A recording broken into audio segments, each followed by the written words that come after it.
Welcome to the Higher Education Job Search Workshop.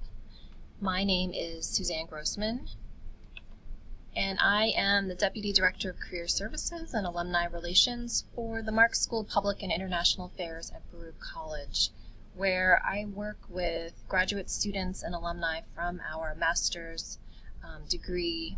It's an MSED degree in Higher Education Administration, along with MPA students and alumni who are in higher education staff roles throughout New York City and also nationally.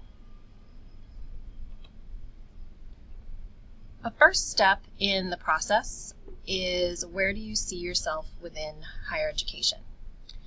And this is an important step to take a look at what's the functional area within higher education in order for you to narrow in and focus on your search so you're not all over the place. And this might be a student-facing role. That's a good question to ask yourself. Do you want to work directly with students, or are you happy to be a little bit more behind the scenes? And answering that question will help you be able to focus your networking and your search in general. So once you have a handle on that, you can think about what are some target schools that you would like to focus your search on. And I would say that could be a list of 20 schools, if that's possible in your geographic area. Certainly in New York City, it's very possible. And then who's in your top 5?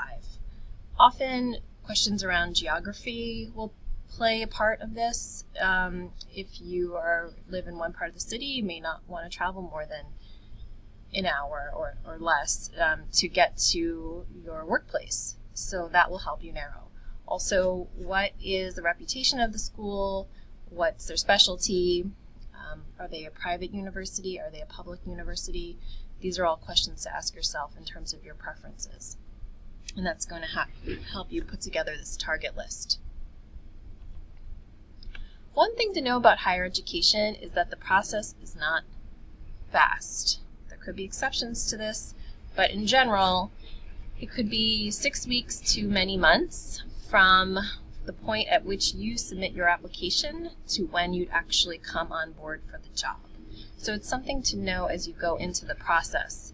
If you're someone who needs a job right now, you may need to think about what are your shorter term solutions while you're conducting the longer term search, because the jobs in higher education are nice and solid career paths, and you might want to take your time with the process.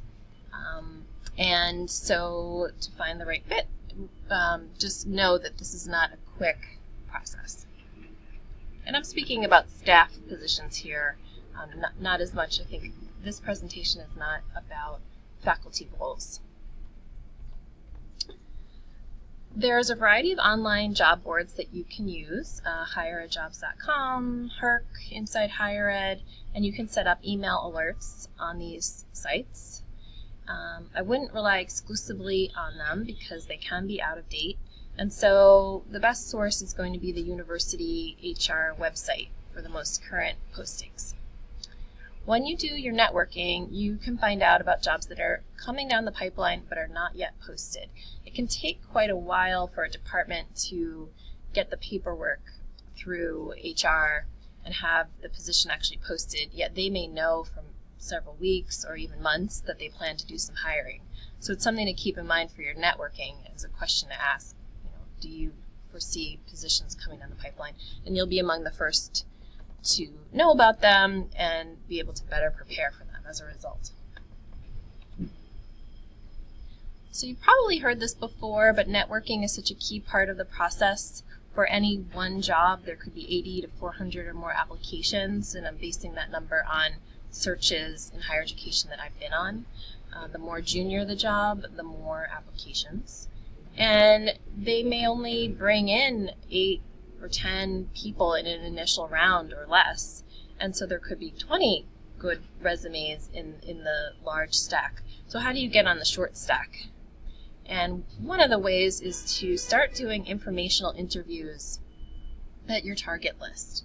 And this will serve multiple functions, networking for more specific jobs, but also to understand better what is the culture of the school. What are the students like? What makes this university unique? What is that particular department focused on? Things that will help you draft your cover letter, decide whether this is a good fit for you. So it serves many purposes. And you might want to talk to more than one person at a school, especially if a school is quite large. A place like NYU has the law school, the business school, various undergraduate schools, and people from them in these different areas may not know each other or talk to each other. And so you can start with one person and build from there. Here at the Marxe School of Baruch, we have alumni throughout higher education in all different divisions, all different levels, and many of them are friendly and willing to help. You can find out who they are using LinkedIn and also through our office and working with Marxe Career Services. Professional associations are a big part of working in higher education. It's one of the nice things about the field is that it's quite professionalized and people come together regularly to learn and share best practices. And so through this, you can meet people easily in large groups of people all in one place at the same time. If you're a graduate student, you can get a graduate student membership, which is going to cost a lot less than the regular membership.